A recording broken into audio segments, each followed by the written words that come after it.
Hi, this is Tom Needham, and you are listening to The Sounds of Film. And today we welcome acclaimed filmmaker and environmental activist Josh Fox, the Oscar nominated director of Gasland. He's going to be discussing his powerful new HBO documentary, The Welcome Table. In the film, Josh travels across 6 continents to meet people whose lives have been transformed by climate change. Josh, thanks for coming on The Sounds of Film again. Oh, I'm happy to be back. Thanks so much, Tom. Man, this is a big one, this film. It is. I think, what first sparked the idea for Welcome Table? Well, back in 2019, when the policy that the Donald Trump created of basically separating families at the U.S. border down in Texas, which is tantamount to kidnapping children and taking them away from their parents, which is child abuse. I was so outraged by this that I went down to the border and I met with some people who were trying to declare asylum, which is a legal right. It's a human right, according to the Universal Declaration of Human Rights, and met a woman whose two sisters had basically been taken away from her, who were ages 12 and 4. And then she was sent back across the Mexican border to a very, very dangerous town, which is Juarez, where lots of women are murdered. And she had no idea where her sisters were. They were just gone. And they could have been in El Paso or New York, or they could have been in Boston. They could have been in Houston. They could have been anywhere there's a detainee facility. And this was such an obvious crime against humanity that I felt like I really needed to pursue this. And I also realized that climate change was going to be a huge driver of migration all across the world. I didn't know how much at the time, but the projections are 1/3 of humanity could be having to move because of climate change, because of fires, because of droughts, because of landslides, because of famine, because of extreme weather. And so, pairing these two things together, I realized I wanted to make a film about climate and migration and what this coming crisis was, and just essentially to expose the both of these issues, right? And I quickly found out that they're basically the same issue. So I decided to make a film called The Border Table, where we're going to put a table right along the border and have people from both sides come. But then I realized it was bigger, much bigger than just our border. And at that time, I was doing an event for Bernie Sanders with Dr. Cornel West down in South Carolina, and we happened to be in the back seat of a rental car, and he was like, "What are you working on, Josh?" And I said, "Well, I'm working on this thing called The Border Table." And he goes, James Baldwin's last book was called The Welcome Table, and and nobody's read it because it was unfinished when he died, and I just started thinking, Welcome Table. This is a really interesting concept. And then I was down in New Orleans at a club seeing John Boutté, the great legendary jazz singer. And he gave me his record after the show, and on that record was a song called The Welcome Table. And I thought, this is just too much fate all at once. And I had this vision of John singing his Welcome Table song to an empty table on the top of the levee that burst after Katrina to sink New Orleans, which is one of the first huge climate episodes that displaced a lot of people. And so we started the movie that way. And that was how the concept came about. Early on, which was to travel to see people who had been displaced by climate change happening in real time, right in front of us right now, not something as a prediction in the future, things that are happening now, fires, floods, landslides, and then bring them all to New Orleans to meet each other and tell each other their stories, which became the sort of spine of the film. So it's not so much about global warming anymore. It's about climate change. And the examples of people that you show in the movie are lots of different people from around the world who have been affected by this climate change. Is that correct? Well, global warming is the cause of all of these changes. It is that the globe is warming. We are heating up the globe. Well, not we, but the industrial base of the global north is heating up the climate by depositing all these greenhouse gases into the atmosphere, and that is causing the climate to change. In some places, that makes it much, much hotter. In other places, that makes it actually colder. The polar vortex that dropped down and made New York's winter horrible and incredibly cold and incredibly snowy. that was a consequence of global warming, although it made it colder here during the winter. So climate change is one way that scientists explain it, but it's actually that the Earth is warming and warming and warming. So as you went around the world, you saw evidence that there are many, many people who are losing their homes due to Yeah. these extreme events. Yeah. And that very often, that is the reason that people move to new places. I think a lot of people, when they think of immigration, they don't automatically go to that as a cause. It seems like your film is really trying to impress upon us that that often is the cause or will be the cause in the future. Yeah, well, that's the scientific reality. I mean, the IPCC, the Intergovernmental Panel on Climate Change, which is comprised of thousands and thousands of scientists who've been studying this issue for decades, they predict that it's in the billions of people who will have to move, and not that far off, like in the coming decades, right? So we're talking about the largest mass migration in human history. And this is happening, and I'm pretty sure that these extreme right wing governments like Donald Trump and others around the world know this. And I think that their response, rather than be to address the problem or take care of the people who've been harmed by this climate change, by global warming, which is by and large caused by the same governments who are trying to keep people out, right, is to have authoritarianism and fascism and xenophobia and racism and walls. And so my early question on was, what is stronger than a wall? What is the opposite of a wall? What is there anything stronger than this hate, this xenophobia, this racism that has taken root all across the globe? But I truly believe that this is a reaction to a crisis that they know full well is coming and is here now. And so, when the IPCC looks at the whole globe, in the most recent report, which was a couple of years ago, it identified 127 different kinds of impacts from climate change, 127 different categories of cataclysm, of despair. And that's everything from extreme weather to droughts to floods to famine to landslides to war to increased domestic violence to increased urban violence to increased gang activity to worsening terrorism to failed states. Because when the weather goes kablooey, right, when it goes completely nuts, all systems destabilize. It makes everything worse. So in one sense, all of those reasons why people usually, migrate or declare asylum are exacerbated by climate. And yet at the same time, we don't have a status of climate refugee that is legally something legally observed, which we need to have, right? Because the climate, the changes here, the worsening, the extremes is what's making people migrate more and more and more. And that will continue to the point to which it's billions of people. And not only across borders, but here in the United States, right?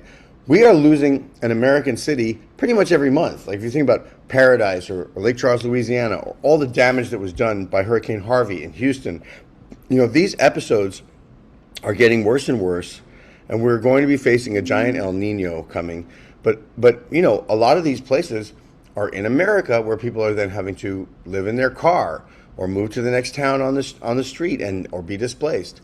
And this is a crisis right now that is not just hitting other people around the world, but here in the United States is very, very, very present. So we start the movie with that.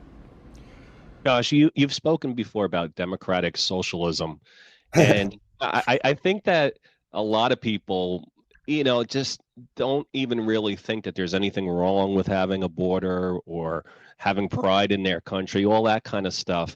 But it seems like you're trying to suggest that maybe there needs to be a change in people's views, whether it's capitalism or whether it's nationalism, and they have to kind of get past that, in your opinion, in order to understand why they would want to open up their town to people that they don't know or their Well, neighbors and share their resources. Because I think for some people, they're just not used to thinking that way. What is it exactly that you're trying to I say? don't know. I think everybody in this country pretty much has a welcome mat out front their door. I think everybody Yeah, knows that welcoming is a virtue. I think everybody right. knows that greed is an incredible sin, right? So without putting labels on this ideologically, I think our question is, there's a saying that spurred this film on. If you have more than you need, Don't build a higher wall, build a longer table, right? So in the film, we build a longer table. That means that at the core of our humanity, at the core of our human experience, is sharing, is generosity, is taking care of your neighbors, is taking care of the people who are in harm's way. If we deviate from that to become a solely individualistic and selfish planet, the future is chaos, right? What we're seeing right now in the United States is a masked gang of thugs called ICE, a new Gestapo that's been given more money than any police force in the history of the world. And they are grabbing our neighbors off the streets and disappearing them without trials, without any idea of where these people have gone. These are crimes against humanity, and this has to stop. And if you think about doing this to billions of people, rather than the hundreds of thousands and millions that are happening right now, that is a Mad Max future.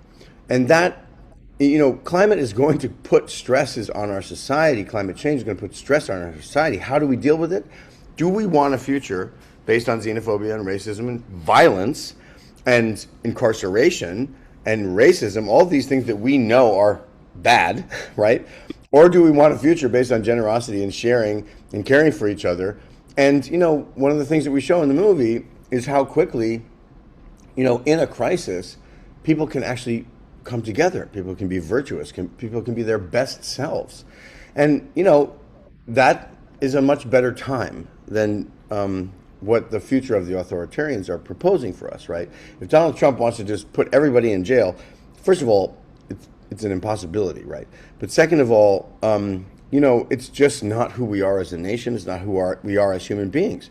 And the film goes over and over again and points to people who are practicing that ethic of welcoming, of generosity, of sharing. And it's a much better time. It's a no-brainer. Like, would you rather be a sharer or would you rather be a hoarder? Would you rather invest in walls and guns and violence, or would you rather invest in making the world a better place? And so I think that that's the issue, right? And I don't think it has to do with getting into ideological disputes. I think there's a lot of different ways to approach this.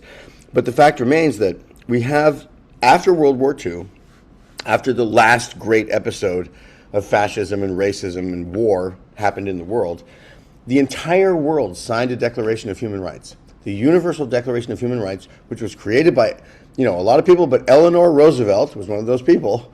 And the United States signed on to that. And it says very clearly, you have a right to move. You have a right to leave your country and go back to your country. You have a right to declare asylum if living in your country is so dangerous that it might threaten your life. So anyone and the way you declare asylum is simply by crossing a border. That's it. There's no one who is illegally crossing a border if they are declaring asylum. There are no such thing as illegals, right? So these are terms that are being used to dehumanize migrants, to dehumanize immigrants, who are, my parents, right? And most people's parents in this United States are migrants coming from somewhere else. So this dehumanization process is not just evil, but it's also a crime against humanity, according to the Declaration of Human Rights, which the whole world signed after the last episode of Nazism. And so right now we have people who are self-avowed Nazis. We have Elon Musk, who's a trillionaire now, doing Nazi salutes at Republican conventions. We have declared Nazis, Proud Boys, people being hired by this government. And the Universal Declaration of Human Rights was the response to the last great catastrophe of these people, and we are currently violating it. So it's not a question of ideology, it's a question of human rights, and human rights are sacred. Human rights are at the basis of all of our dreams. So we're showing people who are living that ethic of human rights and celebrating it. The film takes place, a lot of it in New Orleans. That's the sort of spine. As we go all around the world, we keep returning there. And at the end of the film, we build a table 1,000 feet long, and we invited the whole city of New Orleans. And boy, is that a huge and unbelievable, raucous celebration of unity and of defiance and of what it is to have a table instead of a wall. Can you imagine spending $200 billion on tables instead of walls? I can imagine that. We are spending $200 billion in this country to violate human rights, to torture people, to separate families, to abuse children. If we spent that on humanitarian aid, mutual aid, and justice rather than this insanity that's happening. We want to model that future. We want to see that future, and that's what you see in the film. Yeah, you mentioned Elon Musk. I'm sure he would disagree with the characterization of his salute, but Bernie Sanders, who you also mentioned earlier, recently said that the problem right now largely is due to billionaires and now trillionaires. Do you agree that we do have a problem with billionaires and I think, trillionaires in the country? well, I think that no single person should have $1 billion. I think billionaires shouldn't exist. I mean, we have a minimum wage, or we used to. We should have a maximum wage. You know what I mean? There was a very funny tweet that said, "Look, once you get to $999,999,999, you get a plaque. You won capitalism. We'll name a dog park after you, and it's over. You can't have any more money." Which I agree. Every billionaire is a policy failure. Every billionaire is a human failure. Every billionaire is a moral failure. There is no reason why someone should have that much money. There's no way to earn that much money. There's no way to do that through hard work. And in the film, we see the victims of climate change are mostly the people in the global south. That's where it's going to hit the hardest, meaning societies and cultures and countries that did not contribute a lot to the climate crisis in the first place, right? They don't burn a lot of coal, oil, or gas. These are traditional societies that were colonized, and it is the empires of the global north that created this crisis to begin with, and that means they extracted wealth, they stole wealth, and that, in my view, and most people's view in America at the moment, right, think that billionaires have far too much power. I would go as far as to say there should not be any billionaires at all. Everybody knows I was a Bernie Sanders surrogate. I worked closely with Bernie Sanders' campaign both times. But there is no reason for someone to have that much money, that much power, that much influence. We are a democracy. And when you have billionaires running around this country, they are above the law. They influence policy. They have captured our governments worldwide. And it is a moment where we have tremendous global inequality. And the billionaire class is running these political systems to their own benefit, and also causing massive amounts of climate change. One of the worst things you can do if you want to save our planet is have a private space program. Private space programs alone, I'm talking about SpaceX and Jeff Bezos's Blue Origin and all these things. Private space programs alone can push our climate change to 2 extra degrees of warming, because they are depositing black carbon directly into the stratosphere, which is exactly where you don't want it, right? So the billionaires' toys of these space programs, which benefit no one, are actually a huge driver of climate change. So billionaires, yes, it's out of control. There should be no billionaires. Period. End of story. Can I ask you, after watching your film and seeing people from all around the world and just listening to you now talk about the United Nations policy and the idea that really everyone should have the right to go where they want, do you think we're heading to a future, or would you prefer a future where there were no nations and no borders? No, I don't think that's true. You know, the nation state right now is one of the things that protects democracy, right? It is the vehicle for democracy, if it is allowed to be. What I am saying is that we have to be much better at welcoming, which is an art, which takes cultural translation, which takes collaboration, which takes understanding of different cultures. Look, if everybody in the United States were people who got off the Mayflower, this would be an incredibly boring place to live. If every single person in New York City was somebody who, was not an immigrant, this would be an incredibly boring place to live. The interesting thing about life is seeing all the ways in which different cultures and philosophies and food and music and language differ from each other, and studying that incredible rich diversity. So, no, I think cultures need to be protected. I'll tell you what doesn't have borders. What doesn't have borders right now is the billionaire class. What doesn't have borders right now are major extractive corporations. What doesn't have borders, which does not respect nations, are the oil companies, right? So we are already living in a society dominated by people who don't respect nation states' borders, right? Those people are enforcing the borders for everybody else, making those places into enclosures, which is, again, like I said, against the Declaration of Human Rights. So we're already living in a borderless society. The people who have no borders are the people who are in charge, right? The borders only count for everybody else. But what we need to do is figure out how to respect cultures, how to respect self-determination, how to respect democracy. And currently we are in a system that has no respect for those things, right? It is the people who are the victims of that. And of course, we have to protect our own civilizations, our own cultures. And when we start talking about welcoming, that is a practice that we need to get better at. But in terms of the way the system is now, it has to be based on these basic values of human rights and of respecting each other and respecting people. And by and large, also, the issue of climate migration is an issue of justice, right? Because it is those people of the global south who are victims of climate change, victims of a problem that they did not cause. So we're moving closer and closer to a world of climate apartheid, where the rich live beyond the walls, the rich live beyond the borders, but everybody else is treated like a second-class citizen. So it is an issue of justice to repair that situation. And at the United Nations, and there's the notion of the loss and damage fund, that these people in those countries have been damaged by climate change, and that the rich nations of the world have to pay into that fund to try to do repair, right? You can't unbreak the climate by doing that, but you could address some of this drastic global inequality. So these issues are issues of justice, and they're issues of fairness, and they're issues of our humanity. But if you ask me, who believes in a borderless society? Elon Musk, Jeff Bezos, the global billionaire class, and the corporations who don't respect borders, and their money and their operations travel faster than people and abuse far more than any migrants do. Well, Josh, once again, you've done it. Your films always make me think, and they're always entertaining. I should also just throw in that you always have great music in your films. Thank you. I want to highly recommend The Welcome Table. It's on HBO. This is a tremendous film. Everyone's talking about it. Josh, once again, thank you so much for coming on The Sounds of Film. Tom, thank you. I appreciate that so much, and I really hope people watch the film.